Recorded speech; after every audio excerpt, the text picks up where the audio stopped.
Di Maluku kita ada di Maluku, saya sendiri ada di Maluku, ada program kita di Kei, dan ada program kita di Gorong, di Kataloka.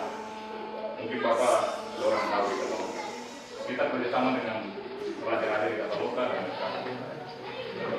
kita bekerja bukan saja di laut, tetapi di hutan dan di air tawar, ekosistem air tawar. Jadi ada teman-teman kita yang bekerja khusus di hutan, ada yang khusus di air tawar, ada yang di laut. Saya kebetulan spesifikasinya di laut, ya, di laut. Nah, ini tujuan WWF. Kalau jadi misalnya Bapak Lurah melihat yang ada logo begini, kalau misalnya nanti muncul di Trans 7, muncul di RCTI, itu fungsi dan tujuan, visi dan misi kurang lebih seperti ini. Jadi kita kerja khusus untuk lingkungan. Ini tujuan utama WWF adalah untuk menghentikan dan memperbaiki kerusakan lingkungan yang sudah terjadi serta membangun masa depan di mana manusia hidup selaras. Itu maksudnya kita bisa hidup sama seperti dulu, kita bisa bernapas baik, tidak rasa panas seperti hari ini ketika kita berada dalam ruangan seperti itu. Ya, tadi panas sekali, ada teman-teman yang bilang mungkin matahari di bumi ini sudah tiga mungkin, jadi sudah terlalu panas begitu Bapak. Nah ini semua karena ulah kita.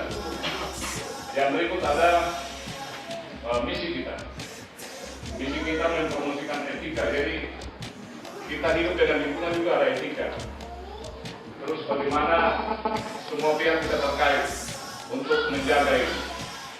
Yang berikut kita juga memberikan support bagi pemerintah daerah, pemerintah pusat untuk membuat kebijakan-kebijakan itu maksudnya peraturan-peraturan yang bisa mendukung upaya penyelamatan lingkungan. Jadi misalnya kalau orang nggak pakai bom, mesti pemerintah daerah bikin aturan supaya tidak usah orang bom. Kita mendukung hal seperti itu.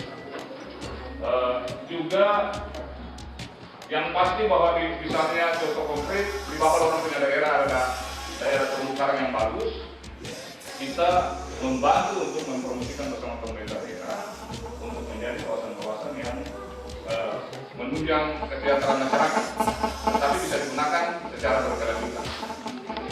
Lanjut.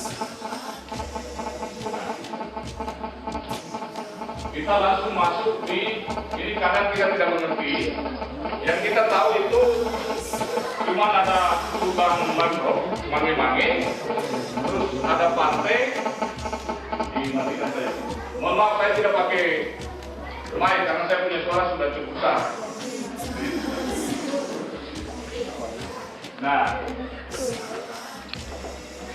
ini kita lihat Bapak Ibu, kalau ada mangrove, ada rumput laut, ada terumbu karang yang menghubungkan ini pantai.